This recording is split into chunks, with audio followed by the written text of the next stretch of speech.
Hello and welcome to the Worn and Wound podcast. My name is Blake Bettner. We are in studio today in Brooklyn. There's producer Josh over there. Hey Josh, how are you? Doing good as always, man. I like your hat. It's got a duck on it. Mm-hmm. It's very nice. Thank you, sir. I'm also joined by Zach Weiss. Welcome back. It's been too long. Thanks for having me. Yeah, anytime. Yeah, I was around. Yeah, You know. yeah. So we also have in here Thomas Clark. Thomas, hello. How you doing? Welcome. Thanks for having me, guys. Always. And then, of course, Zach Kazan. Zach Kazan, welcome back. You took last week off, didn't you? Yeah, I wasn't on last week's pod. You guys had Danny Milton all to yourselves. Oh, that's right. Danny Milton was on last week, and he was fun to talk to. That was a great podcast. Yeah. Sorry about all the Rolex talk in there. Zach almost fired me when I got back.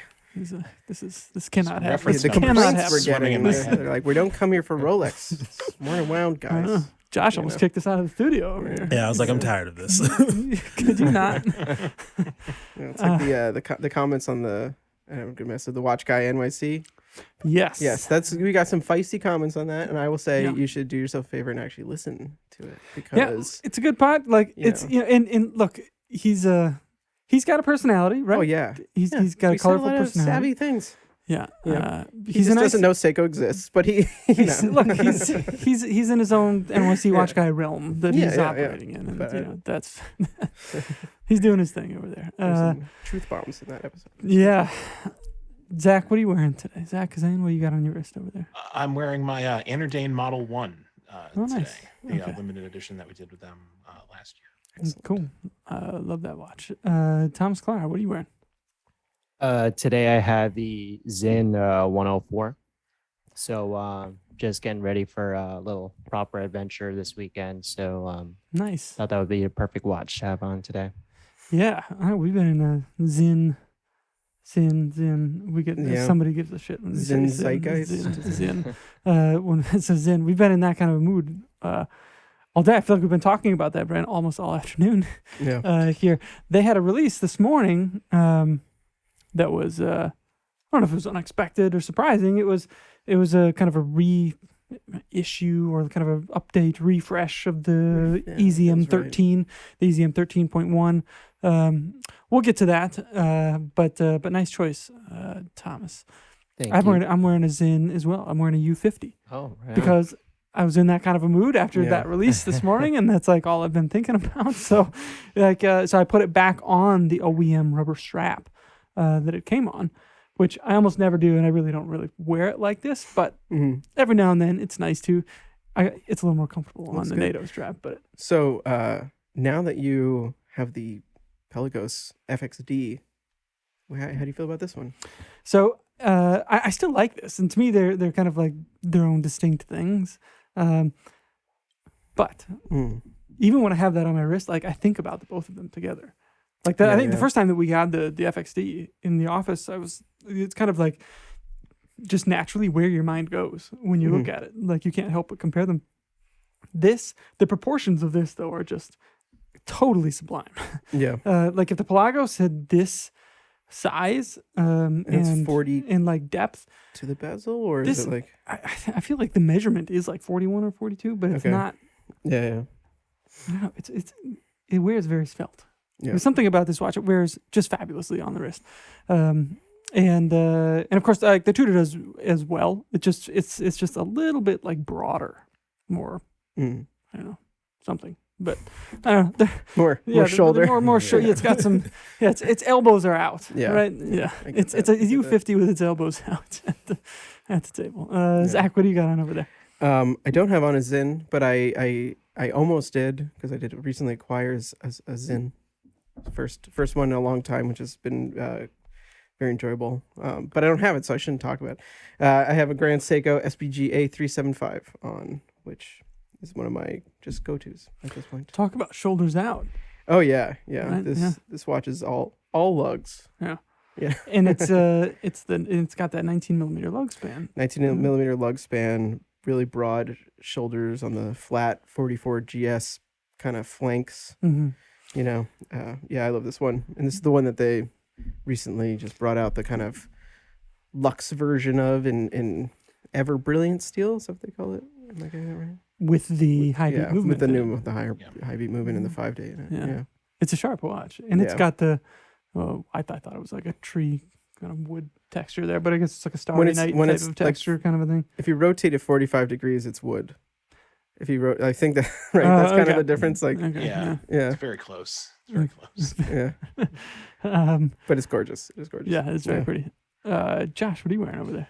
Well, I was wearing my Seiko 5, but I've been looking to replace it, and you guys were kind enough to let me try this Yema Flygraph on today.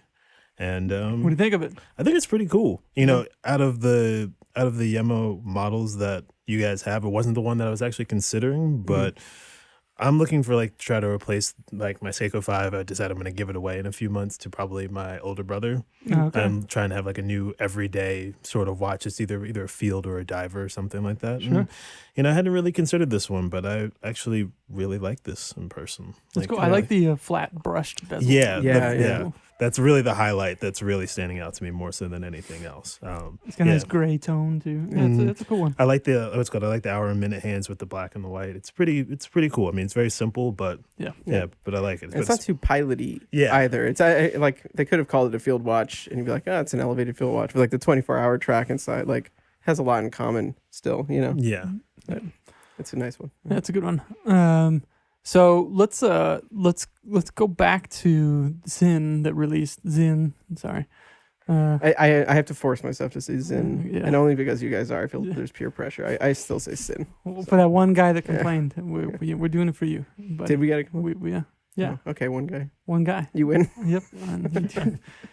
Under the pressure. Actually, it's pronounced Zinn. You idiots, is what I think he exactly said to us. No, Just so add that to the list. Yeah, brand names that we mispronounce on add this it to the show. list. Yep. Yeah. So they did the 13.1 this morning that released. This was a watch that the EZM 13 was released in 2014, I believe. You reviewed it. I did. Shortly after it came out. And this is, they had retired it a year or two ago, and now they brought it back with a new dial. So the original had the hour scale was in Arabic numerals printed on the inside of the dial. So they've removed that with the intent of making a more legible dial. To my understanding, that is the only change that's been made. Yeah, as far as I can tell. They basically, there was it was the chronograph version of the EZM 3. Yeah. And interesting, the EZM 3 still exists, but there's the 3F, which kind of has a similar treatment. But that's a funny watch because it's the EZM 3 is a dive watch sort of in a pilot watch body. And then the EZM 3F is back to being a pilot watch. So the F, I think, is Flieger. But there's some flex there. There's a lot of room, it's all. But yeah, it works on the 313, the little bit more space because of the chronograph complication kind of. Yeah, the dial layout is still the same. It's got the oversized 60-minute counter and the left-handed controls. It looks awesome though. I love the dial design on this thing, and I talked about it in there. And I don't know if you guys get this, but there's a certain quality to some Zinns that it's kind of hard to put your finger on. That it just has it. Like the newest one that you got, it hits on a level that it's hard to kind of explain. Like the design code, how all of it kind of comes together. There's a simpleness to it, but there's also this I don't know, this German tool styling that just really hits nicely. And this was not started, but the EZM 1, of course, back at the turn of the millennium, I think, maybe even a little before. Yeah, they're the late 90s, I think. Yeah. When those first came out. That was, and talk about an unusual chronograph. That was modified Mania 5100 in that one. So it's a modified 7750 in the 13... and the 13.1 effectively. So but yeah, it's an unusual watch. I think it looks pretty cool. It's again 7750 in there, so it's a bit tanky on the wrist, I'm sure. But 40 millimeters, I think 46. It was well under 50 millimeters lug to lug when I read your review. I think it's a cool watch. I'm happy to see it back. Yeah. And I'd like to see them kind of retreading and refining some of these kind of classic designs of theirs. Yeah. No, it's definitely exciting. I don't know if I would quite call it for like, I hope we see more from Sinn through the year. Some new models. Still waiting on some new U50 colors and there. But I do think this was a nice refinement. You don't like the Mother Pro? The mop dials. They're neat, but We don't have to go down that one.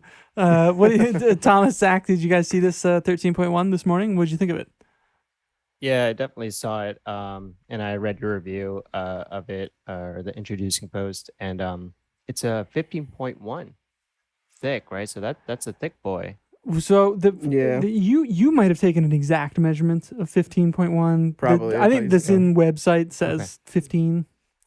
Yeah. I mean, any which way. I mean, I just had to grab the Zinn 104, and then when I did the measurement on it, and that one kind of measures at close to 11 millimeters. But yeah, that's it's nice. I mean, I totally agree with you with what you were saying. It definitely has this like German. They've got this like German design, Zinn design code down. Mm-hmm.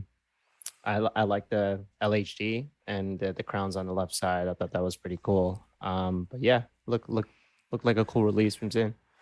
Yeah. Well, so this is the LHD. I wear my watch on my right wrist, so it would kind of have the opposite problem that they say that they're fixing. Yeah. So this might be a watch, if I had one, to wear on my on my left wrist. Maybe I don't know. Zach Kazan, where do you fall on this one? I like this watch. I definitely think the new dial is an improvement over the previous iteration with the Arabic numerals at the hour markers. Not that like that was like a stood out as like a poor design choice or like a bad decision, but like when you see them side by side, I just think like the new one looks so much cleaner, really because of that, because of the 4:30 date placement and the sort of odd placement of the running seconds at 3 o'clock instead of 9 o'clock because of everything's reversed on this watch. I think taking those Arabic numerals away from the hour spots is a pretty big improvement here. Yeah, I do too. I think it'll be a popular watch for people who didn't have the 13. Probably not worth, like, if you have a 13, upgrading to this one. Not upgrading, just changing over this one. I would hold on to it. You have a discontinued, fairly short-lived Zinn. Zinn. Yeah, come on.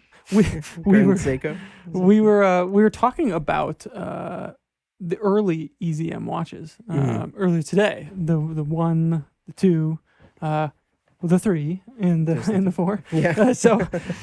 And they're all pretty cool. The original ones. There's one that was for like firemen.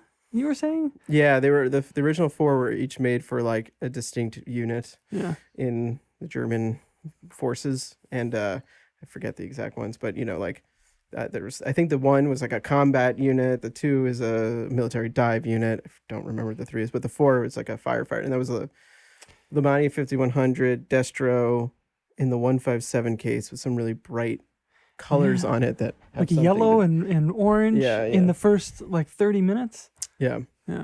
So you're in. There was a paramedics one too, right? Isn't that the other one? 'Cause I remember like they made something that like they advertised as like being you can wash like bodily fluids and blood and stuff. Yeah, that was more recent. But that is in the EZM group. And that one, that was like a few years ago. And it's like I think it's a helicopter search and rescue one. Yeah, and the straps, the straps hook on, and the bezel can come off, and it has like a helicopter kind of blade thing, so you can like constantly look at the pulsometer as it's like it's a clever watch. And it looks nothing like any other Zinn. It's a very strange one. But yeah, it's literally... If your watch is often blood-soaked, that is the one. There is a feature for removing foreign bodily fluids. Well, there you go, yeah. And these have they all have the dehumidifying, the AH on the dial. But it's a capsule that's in the case that captures... Yeah. Something, and it tells you like, oh, this has absorbed all the moisture that was going to go into the movement, and then it turns blue in time. It's like kind of in the lug. It's a copper sulfate. So it needs to go in for service. So I imagine that just happens over time. Obviously, less so like depending on your environment. Like the original EZM ones, presumably would like have a shelf life on that thing. We'll do something more in depth on the EZM one later this year. Hopefully, because that's a really cool watch, really special watch, and what an unusual thing. Like I don't know, it's just like totally off the, like, what is that? Yeah. You know? Like I like watches like that have things on them that make you, even if you've seen a million watches before, what's that? What's going on? I mean, that's kind of, I feel like the magic of Zinn, and why like you kind of get so into them. You know, the little tech things, even though some of the, you know, practically speaking, like the watch that I recently picked up was the EZM2, which I'm not wearing, so I didn't talk. But like that one is filled with oil, and they don't even put a depth rating on it because it's like it can survive the pressure at any known depth, because it's essentially, there's no cavity in it, so it is like it's a solid object in terms of like pressure, right? Yeah. And that's crazy. It looks incredible too. What I do like about, like, I don't go more than like a couple inches deep in water or whatever, so it's like that all is like irrelevant to me. But the oil does have the effect of like bringing the dial up to the glass, so there's actually non-submerged benefits to it. So it is actually a watch with you that creates a unique experience. Yeah, and currently as close as I can get to a Resonance Type 3. So, yeah, the Resonance watches, it's almost like you have to adjust your brain when you see it in person. It literally looks like it's painted on the exterior, and then like when you see it move, like it's it crosses, something doesn't quite compute, I think, the first time when you see it, but it's a really cool effect. And with your watch particularly, I mean, at the shallowest of angles, like just down the glass, and you'll see crystal clear like the time. The Tudor FXD has that effect as well, not quite as dramatic, obviously, but what a cool thing to incorporate. Yeah, it's very cool. That would have been a really cool feature to have on the FXD too. But I digress. Just pour some olive oil into it. Yeah, it's the same thing, right? Yeah. Well, there's more to say about that watch. We'll talk about it. We'll talk about it some other time. But very cool watch nonetheless. So that was this morning as we record this.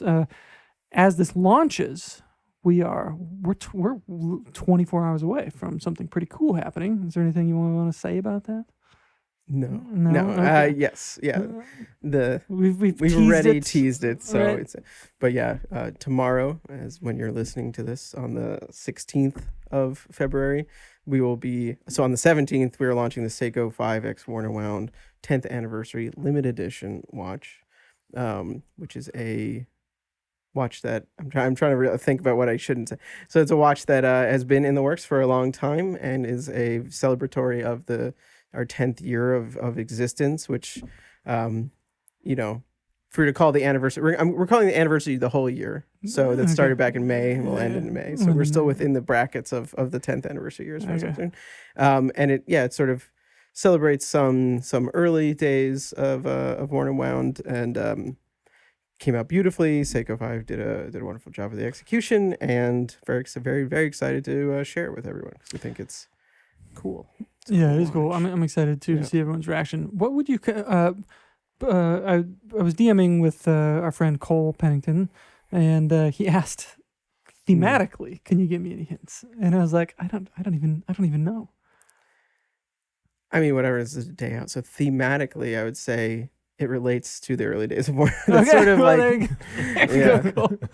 Well, by this time he'll have seen. He'll know what's up. But no, I'm excited about it. It's very cool. Very excited. And 10 years. Yeah, look at us. 10 years. What else? We had 2 watches release on the same day this week. One from Zenith and one from Grand Seiko. They're both about the same price, I think, within stone's throws of each other, I think. So Zenith, in collaboration with Revolution Magazine, The Rake. There's 2 different entities. I always get confused writing this stuff. I'm like, what? What is this? I What's was the gonna rake? say say something that I think is but another thing that's an assumption. But I do there is some overlap in the ownership, but I don't actually know if that. how accurate isn't it is. like the Rake a men's magazine and Revolution is their more of their watch based content? That's right? I think exactly it. The Rake is menswear and Revolution is watches, and they're both Waco. Waco is so, okay. So We'll try to get him on the podcast maybe one of these days. make a fun one. So they well, I guess it's a couple of years ago now that they did the A3818 CoverGirl watch in steel. This had the blue dial, the kind of shark tooth pattern of the hashes in between the minutes. Very distinctive, pretty cool looking watch. They did 100 of them, and they sold out pretty quickly. So they brought that back, but in a titanium case and with a titanium ladder bracelet with a polished center link. So they're making 250 of these ones. I believe they've already sold out now. Okay. Yeah, they're gone. I think they were around for a little while yesterday. Obviously, still a pretty sharp watch. It looks about the same. If you missed out on the first one, I hope you got a chance to get this one. Yeah, I don't know. I mean, it's a nice looking watch. It's very striking. But they've done quite a few of these now. I'm happy that they're doing. I would have liked to have seen this titanium, and it's just like a regular production watch. Would have been kind of cool. But I get it. Limited editions got to do their thing. But I like the CoverGirl version of this watch quite a bit. I think this dial would look really nice in that Chronomaster original case with the El Primero 3600. So, am I alone in that? I don't know. What do you guys? Zach, what do you think? You're the Zenith guy here. I mean, it would look nice. Like I have no no arguments there. I mean, it's I'm a big fan of the CoverGirl dial. I think it's a really cool vintage watch with a pretty cool history, and this watch I think would just be too light for me. Like I think that would be I sort of toyed with the idea of maybe like possibly buying one because I felt like I missed out on the last one, the stainless steel version, but that ladder bracelet in steel is so light. And in titanium, it's just going to be like nothing there. And I'm the kind of person that kind of likes something like more substantial. Like a lightweight watch is kind of a cool thing, but like day to day, I'd rather have something a little bit, just like something a little bit weightier. So, so I don't know. I'd be very curious to kind of like put one on my wrist and just see what it feels like. Congratulations to the people who were able to score one. It's a very, very cool watch. Maybe next they'll do like a tantalum, which will have like extra. Ooh. That will be or platinum. Platinum. It'll be like $50,000. It's the same color scheme as your sweater. Yeah, it's beautiful. I'm looking at it right now. It's I'm like, cool. I really like the dial on this one. Yeah, and the loom. I'd be curious to see how that loom works in person because they even have like the script of El Primero, I think, was loomed, which is it's all, if that all actually glowed well, would be really nice. But yeah, I find as I grow older and get my taste matures, drop some wisdom. I think I've become to appreciate titanium more and more, and but I this is one where I think like in my head, imagining it could be on the too light side of light, but it's so hard to say. And that bracelet, like even in steel, it's not like a bracelet that has that kind of. It doesn't feel very substantial.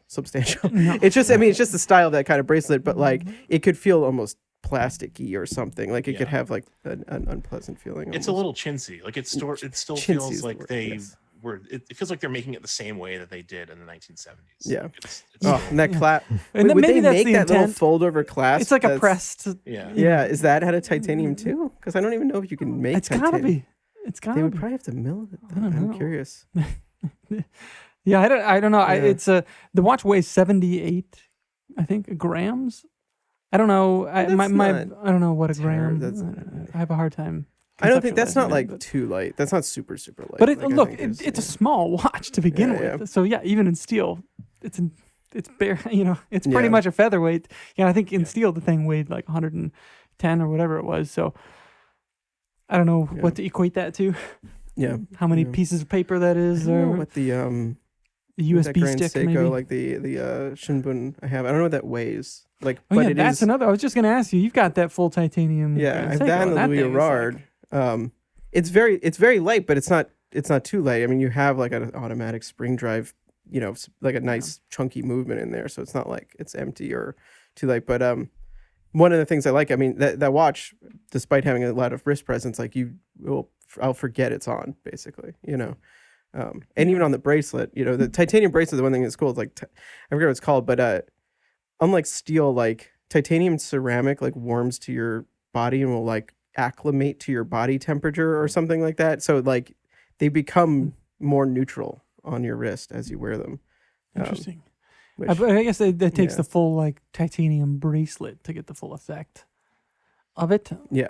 I'm trying to think. I think I've only got a couple of titanium watches, and they're both on straps. They don't have titanium bracelets too. So, yeah, I have no idea what that would be like to wear around. I think it takes like also like a higher degree of finishing on a titanium bracelet to get the like texture right, because I've felt like cheaper titanium bracelets like years ago. I read a Steinhardt Ocean One something or other, and it was all titanium. It was a really great brace, and the thing felt like when you moved, it was really unpleasant. Like it was like fingernails on a chalkboard whenever you moved the bracelet, and it has to do with like titanium against titanium. It has to be finished right, otherwise it's icky. Thomas, where do you fall on titanium and the lightweight watches? Do you like do you like some heft there, or do you want it as light as it can go?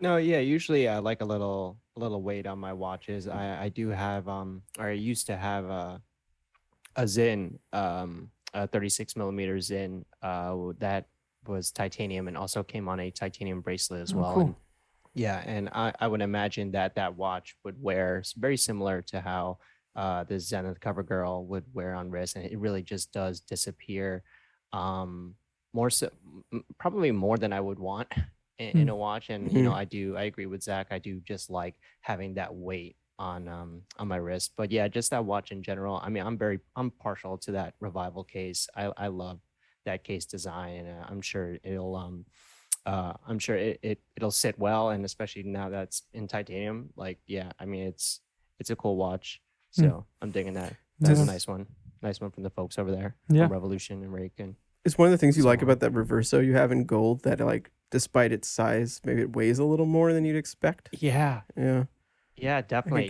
That's Yeah. actually a good take, because even just like the watch head and with a leather strap, like I feel like it may weigh the same, or if not, maybe more than that Zinn on with the titanium bracelet would weigh. Yeah. Yeah. That is a good point. That's a small little tiny watch too. Yeah. Yeah. I feel like it comes down to like how it's dispersed over your wrist. I mean, I only have the one precious metal watch, but the band on it, I feel like kind of disperses the weight of the head like pretty evenly around. But you never forget it's on your wrist. Yeah. You Right. know? And I don't know if you've ever on a titanium clasp, like I just felt that whenever I opened the clasp, like I felt I was just gonna bend the clasp in half, like before it even just unclicks. So, and I get maybe that's just the property of like titanium, and it had like a bendy feel to it.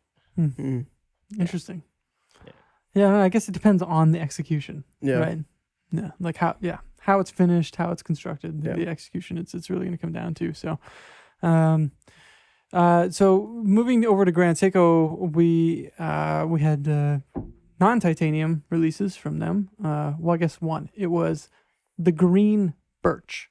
So this is a non-limited edition version. This is the same case as the original green birch was White in. birch. White birch. Yeah. Birch. Yeah. Birch. I'll just take a moment to say I'm thankful that we get other nicknames instead of the numbers to say. So, rock on. So this is it's the same otherwise, if I'm not mistaken. And the dial is a dark green teal. It looked like there was a lot of blue in that green in some of the pictures that I saw. And it also looked like if you're like emeraldy. emeraldy, Yeah, that's what I'm getting. emerald, and depending on your environment, apparently from black to bluish, greenish, emeraldish, tealish looking there. Looking at the pictures right now, and at least 3 like distinct colors, or like every picture is a little these, different in these pictures. That's a Provided by Grand Seiko. It was the same with those hand-wound ones, right? Like you. Oh, the impossible to tell from the picture. Yeah. Even the live press pictures of people when they got live, every single one was different. No, when like your white balance could be just a little shifted or whatever, and it's. When I got one of those, like, and I was trying to pick between the 3 because I shouldn't have bought one, but I didn't have the luxury of buying all 3 and deciding later or something, which like quickly crossed my mind. I was like, should I do that? Would it be crazy? Yeah, I like collected all these pictures of the one I ended up getting, the 277, and like Hodinkee had one photo of it where it was like in shadow, so it looked like a matte olive green, and then like it was like you're saying, wildly different colors, and I was like do I want it to be this one or that one? Like, I don't know, but it ended up. Have you seen all of them in person? I have, and but it was very brief. I saw him at the GS9 Club thing a while back. You still would pick the one that you. I think so. I think like I'm coming to terms with like the fact that green is probably my favorite color. Yeah. I don't know why, like, but at some point I used to debate that, and I do find myself more drawn to things that are green than other things. So like, it is just a beautiful green, hands down. Nothing about it I would change, kind of a thing. So. Yeah, it's very nice in person. And again, it's like kind of organic and living, like it's going to shift depending on where you're at. Zach, you have a Grand Seiko that has a green that's also kind of like all over the map. Your Green Bay Packer watch. Yeah. The Green Bay I have the SPGH 271, which is the summer dial watch, and it has like a very kind of like the green changes quite a bit. Like I imagine it's somewhat similar to the green dial and the green birch, in that like it, depending on the lighting conditions, like it really dramatically changes the like how dark or light that green appears. But that's one of the things I like about it, is that it's at least on my watch, is that like it doesn't necessarily like read as like a bright green all the time. Like you would know if you saw that watch from across the room that it's a green dial necessarily. Mm-hmm. Yeah. Yeah, it was the same here. You know what it reminded me of? In the one picture, it reminded me of that Tag Heuer Carrera with that keyless dial. One that came out that we all liked, and I forgot about that one. I like that. I always forget about that. I think you remind me of it on the podcast. I'm like, that one, I forgot. Yeah, I mean that watch just was like a flash, and then But now that you say that, and I'm looking at the article because I like couldn't quite picture it. And I agree with very blue, but it is. It's in that one shot at least. Yeah. So it's a great looking green. Mm-hmm.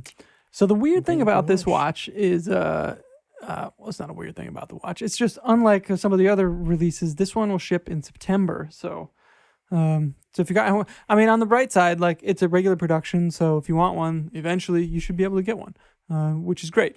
And of course, there's been some moaning and groaning on forums and Instagram or whatever about them releasing all of these things like so quickly, but Zach, I think you made a great point in your article there about it.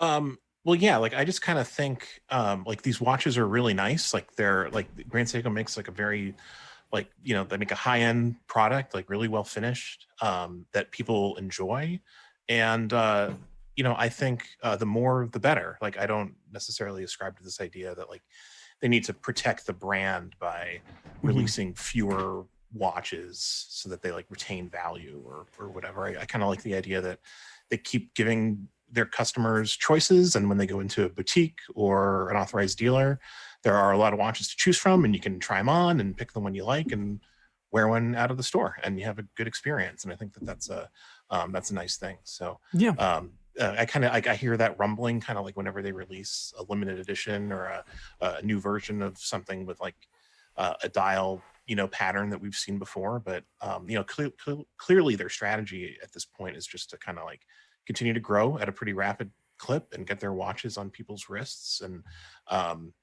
that's kind of, this is how they're doing it. And I think they'll continue to do it until it no longer works. So you can't forget they're new to this market still. And I think they've got, I think it was a great perspective. And you can't like, on one hand, be complaining about, oh, there's no Rolex or Hype or whatever watch like available to buy. Oh, and then what's Grand Seiko doing, releasing all these watches that are available? Like, come on, this is the kind of thing that we want to see more of. I think people get a little, I don't know, incensed maybe by. I guess it's different here because when Rolex does a release, it's like one time a year, and then that's the new releases. And I don't know if some people just don't know what to make of the, like, look, we're going to just have like kind of a steady drip of things that we're coming out with, and some of them are going to be great and limited editions, and some of them are going to be cool and just regular production type stuff. But the fact of the matter is, as you said, like, we just want more of our watches on more people's wrists because there's a pretty big demand, seems to be right now. Even the Green Birch, I think, have gone through their allotments in the U.S., at least from what I've seen looking around. So it sounds like that one's doing really well too. So I think it's great. And I guess when I think about the downside of it, it's from the perspective of somebody who maybe just bought one of these new models and is yet to receive it, and then sees a week or two later like something that maybe they wish they had waited for, and that's a cycle that just doesn't seem to be letting up. So then you switch your order to that one in another 2 weeks. But for the people, for the rest of people, for the normal people, sane people, or sort of, are just waiting for one thing to click, it's like, they're putting more on the table. Mm-hmm. They're changing up the cases a little bit more. They're giving more finishes. And I mean, they're also really building out this sort of the higher tier, or I guess it's not the higher tier of Grand Seiko, because there is the like Masterpiece, which is the like 6-figure or 5 to 6-figure watches, but that I don't know, what do you call it? Maybe the 8 to 10 range. Mm-hmm. Mm-hmm. The 9 Evolution. 9 Evolution. Yeah. That's these white birches. But then I'm thinking about those 44 GSs. Like, they didn't have something using those higher end movements before, which are also in that same price bracket. So they're kind of establishing, in this case. So they're building out that line. Yeah. That, like, for that customer, which I think, when you stop and think about that watch at retail, should they make it to the store eventually, compared to the Swiss offerings, you're getting 5-day spring drives, you're getting 80-hour in-house escape, you're getting all this crazy stuff that really does hold its own against the European offerings at that price point, I think so. 100%, yeah. And so hopefully people will jump on those, or at least go into your, I don't know how many boutiques and stuff they have around the country now, but they've got the online boutique experience kind of thing. Online. So I think true Grand Seiko boutiques, there might only be 3 in the US, but there's ADs, Yeah, if you haven't seen one in person, like, definitely go check one out if you can somewhere. I think these are watches that you don't really get a full appreciation of what we're talking about when we use words like the Zaratsu and these movements. Like, you really have to see it to experience it and really get a full appreciation of what's going on there, because they're doing some really beautiful stuff if you care about that stuff and if you value that kind of stuff. And I think it's easy to go in and see the price tag and then look at what you're getting and feel like, all right, that seems pretty reasonable to me. And I know that people have been kind of like, well, they're kind of moving into this higher territory, but it's not like they're sticking the same move. Like, they're doing really interesting things. And just compare it to what else is at that price point. I mean, they're not offering something inferior. They're not inflating the price. They're actually offering you greater value at a price point that maybe you just are not interested in. And they also offer, they have quartz watches still in that like $3,000 range too. Yeah. Like, they haven't stopped making like those kind of like, core, like, more kind of value oriented in terms of like the, pricing floor, watches. That's a great point. You can get a 9F watch with Zaratsu polishing for under $3,000, $3,000, right? In that ballpark. So by all means, like, if you're into that kind of stuff, they've got something for you, hopefully, on the price range there. So Spectrum. So this maybe leads a little bit into an article, a piece of editorial that you did, Zach Kazan, that I wanted us to talk about of course, Beanie Babies, which we often discuss on the podcast. So this is so just to add some context here, there was a documentary on HBO Max Plus something, HBO Max Prime, HBO Max, called Beanie Mania. that was a look at the kind of sudden rise and fall of Beanie Babies in the late 2000s or late 90s. This would have been like I guess like the mid 90s. Yeah, that sounds about right. Mid to late 90s. Yeah, so they interview like the ladies in Chicago area that kind of had a lot to do with built like I don't even know how to describe it. Like whatever Beanie Babies were and became was kind of built on like this relatively small like group of, I guess, enthusiasts. We can say that, right? Like Sure. they were really hot on them, like, and I'll make this distinction, right? Like because we talk about watches because we are enthusiastic about them. You know, we like all these different qualities about them. We talk about them in all these different ways that that we're trying to share with others to kind of build their enthusiasm. We don't really talk about watches around here, as in like what their investment qualities might be, or how we could make money on them in the future, or anything like that. And these ladies, it wasn't about that. They were enthusiastic about these things, and then of course, like everything great, like the other people came into it that maybe like didn't have such like their intentions weren't like, I'm enthusiastic about this thing. Anyways, Zach, you wrote this editorial. Give us Teal Deer. Well, I just I watch a lot of documentaries, and like I threw this on one night relatively recently when I was just kind of looking for something to watch. I'd read about it and I knew it had gotten some like positive reviews, and just kind of like watching the story of like how Beanie Babies kind of like rose and then like the bubble just exploded at one point. It just really reminded me of like a lot of what we're seeing in watches right now. Like obviously we have talked about it a little bit on the podcast and in some of our content. Like there's values of certain watches are kind of like increasing at a clip that like we just haven't like seen before. We talked about Rolex, and also like smaller brands like Chrono Tokyo and Ming kind of come to mind. Like on the secondhand market, these watches sell for 2, 3, 4 times their retail value.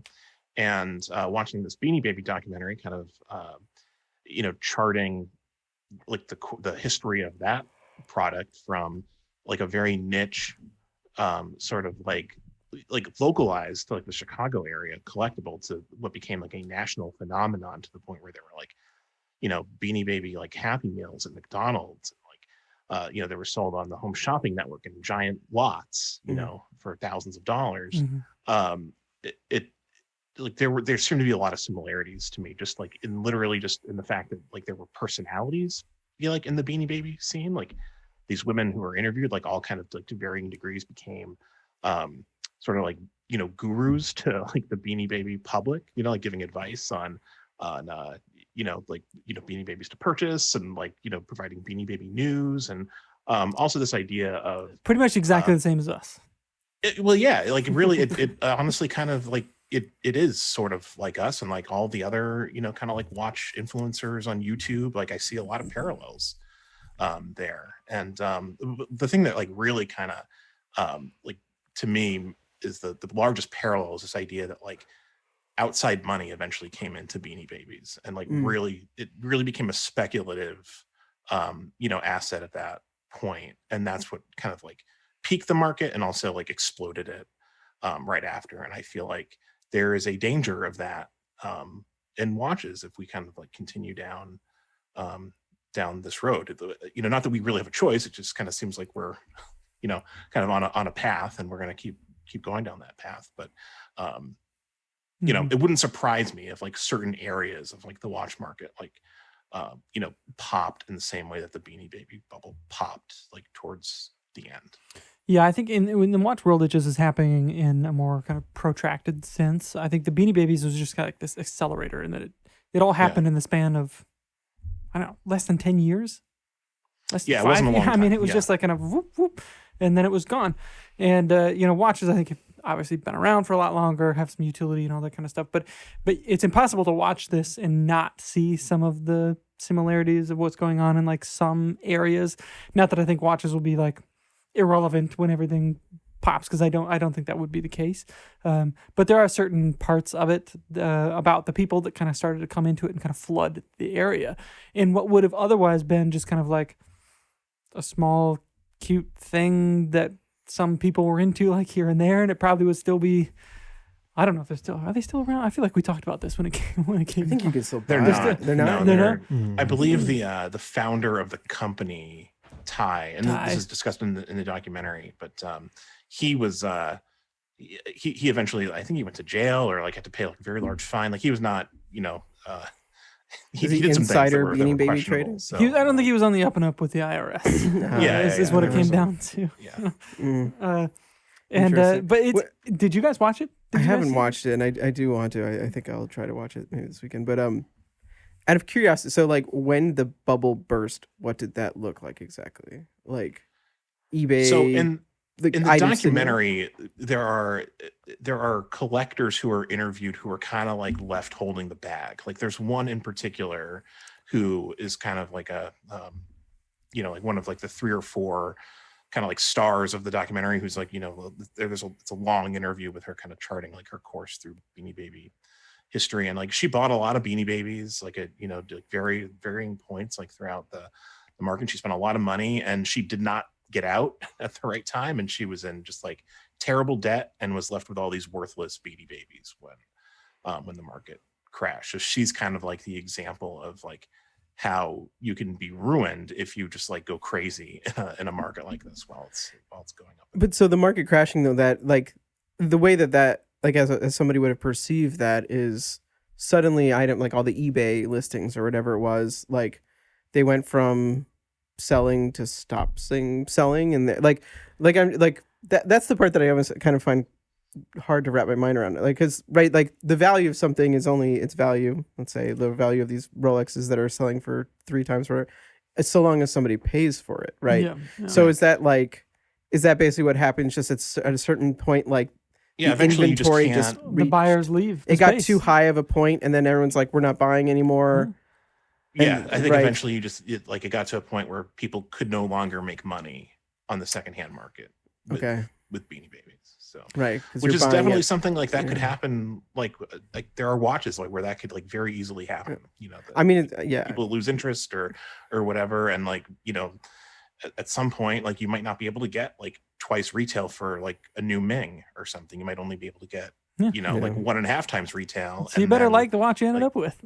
Yeah, which is fine if you do. Great, like more power to you.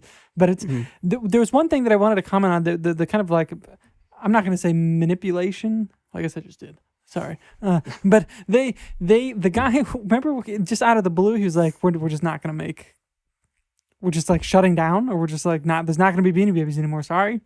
And then the market kind of like went crazy. And then he held a public vote for like if they should really go out of, or not out of business, but stop making them. And then did he hold like an auction for one in the color that then set the price? Wasn't there there was like a black one?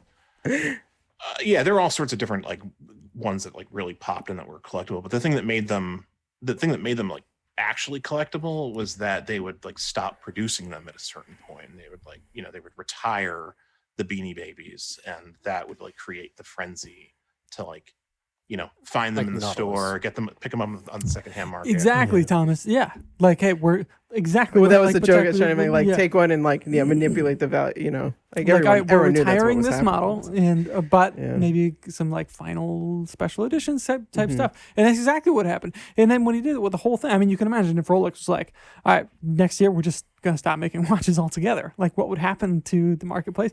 And then a few months later, we're like, well, you know what? Yeah. Maybe we won't. We'll have like they kind of pulled the rug out. So it was this very strange thing, and I can't see this kind of thing happening in the watch world. So there's some parts that probably aren't applicable, but kind of fun to see it. Not fun, but I agree though. It's more of like I think it would happen in a sectional kind of a way, like because there are sub markets to this market, and it's like and I think people try and overlay the Rolex AP kind of things onto other brands and hope for the best, but at least like the money that is in a Ming or whatever is not devastating to someone's bank account. But I mean like a 5711 before they were out of production, like a standard model, no double sign, like what did that cost? Like what was the MSRP? So about 6 months ago, the MSRP, 28, I think, okay. 27. Well, yeah, like in a perfect world where you could go into a store and just buy one because you had the money, it was 28, right? And then where you and I were then, looking, there was one for 100 so times. there was just like, months ago, or not 100, about 100 and 105, 110,000. They were going for it today. So they're over about 200 and 210. So like they're just taking these leaps that just seem like, I don't know if it's people like, all right, I'm just gonna like. But shoot my shot. Like the person then who's gonna buy it at 200 something. Like this is the part that I find baffling. Like, are they buying it with the expectation that it's then gonna go to 2 million? Or do they really, really want to wear a $200,000 steel watch that actually has a market, like a pre-inflated price of 28? That's my question. Yeah, that's exactly my question. It just sounds like a terrible gamble that is set up for failure. At some point, you're just trying to get in and out before it fails. I think it's having it is a symbol. They're like projecting that. I think a lot of these people just have so much money they don't know what to do with, kind of a thing. So they probably wouldn't, like, they might be upset, but it's not like going to change their lifestyle if it goes down. Like this Zach guy that bought the Tiffany stamped one at the auction for $6 million whatever. Like I just saw pictures of him like out about in Manhattan, like wearing it, like he's wearing it out and about. And if you're in a position where you're spending that much money on a watch, who cares, right? Like he obviously is not going to care. Like, well, I need this to double in value, otherwise I'm going to be hurting or I'm going to be pretty upset. Yeah, like, I mean that's sure. He's just like wearing it because it says of what it says about him, like what it says about you. It's that Succession lifestyle. Like I got all 4 apartments because I didn't know which one would be the best. Hey, spoilers! Come on now. Sorry, that never happened in the show. I was just. I'm only 3 episodes in. Thomas, where do you fall on this? Do you see did you collect Beanie Babies first? And do you see any analogous bubbles here? No, unfortunately, I did not get into the Beanie Baby craze.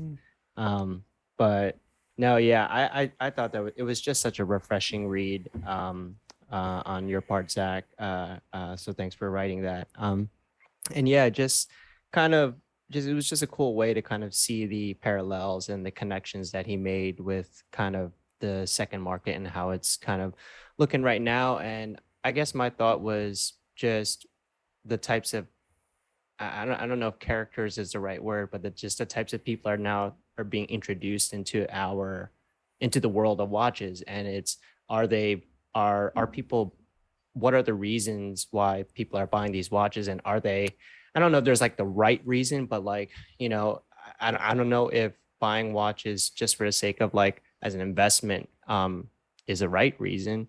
But I just think that it is we're in a space right now where it's kind of like it's a little delicate in a way, and then kind of like just kind of connecting your article as well, the basic watch, it's like kind of like just buying what you want to buy. And I guess right now there's certain watches that I want to get, but I just been priced out of it just because it's this like ongoing cycle of just buying the watch and then reselling for a higher price.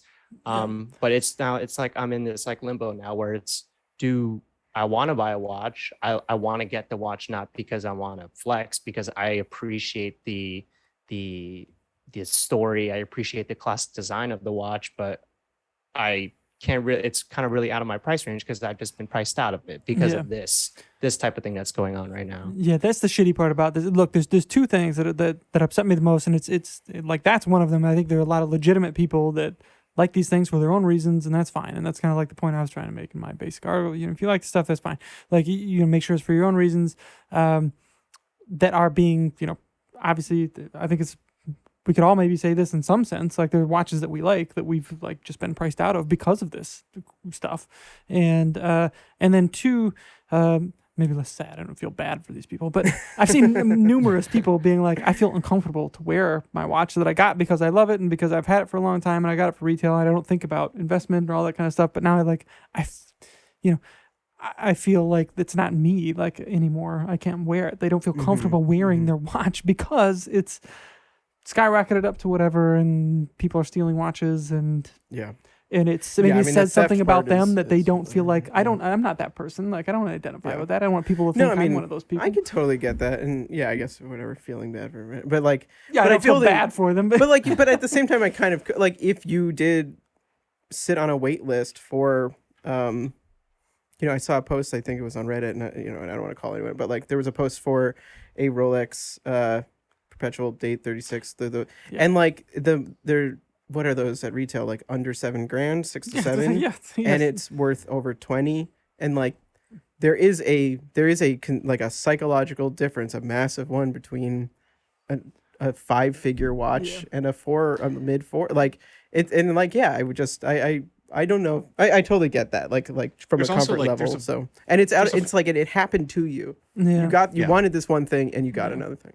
Sorry. There's a financial reality to it for most people too. Like if you're buying like a $5,000 Rolex, a $6,000 Rolex is an expensive watch, but it's not like the most expensive watch. It's something that like a middle class person, upper middle class person can like save for and acquire. If they want to.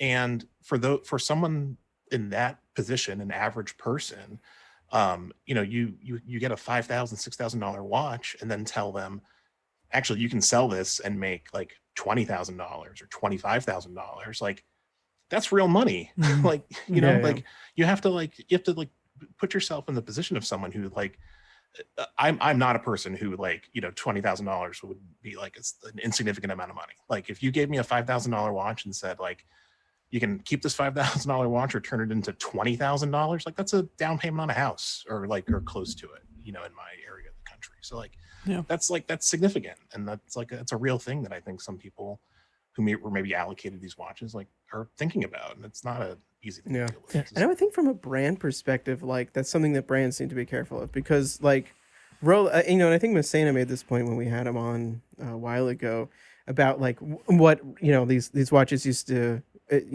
mean to people, but it was a sort of like, there was a steel Rolex, which was like, you got it at a certain point in your career, and a gold Rolex, you got another point in your career. And now like, you can't get even any of them. So it's like, it's outside of this world of kind of like you're saying, like something somebody could conceivably save up for in a certain, like echelon of life. But like, does Rolex want to be just an upper crust like brand, or do they want to be a brand that like everyone can aspire to? There's a world of difference. I think it's beyond the realm of aspirational. It's the realm. And I guess Patek, sure, it makes sense that only Leonardo DiCaprio, Jay-Z, that they're wearing these watches. That is what Patek is. Yeah, I think we all know that. But Rolex, no. That's I got I've worked up and I've saved up. If that's what you want, it's semi-accessible, but it still says like, okay, I've reached a certain level of success or whatever you want to say about yourself. Or the people like us that are just like weird nerds and like this stuff for whatever reason when we want to buy it, not because we want to say anything to anybody else about like what status we are or what we've made with our lives or anything like that. Like that stuff never crosses my mind when I think about watches. But should we make T-shirts that say I bought it at MSRP? I bought it at MSRP. Yeah, I feel like you need to do that for people's safety nowadays. Yeah. When I was my last trip, no, you'd say it's fake. Yeah, sure would say it's fake. Yeah.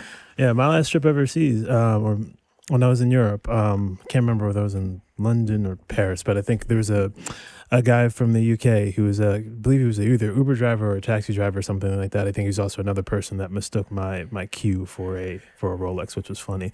Will never get old for me.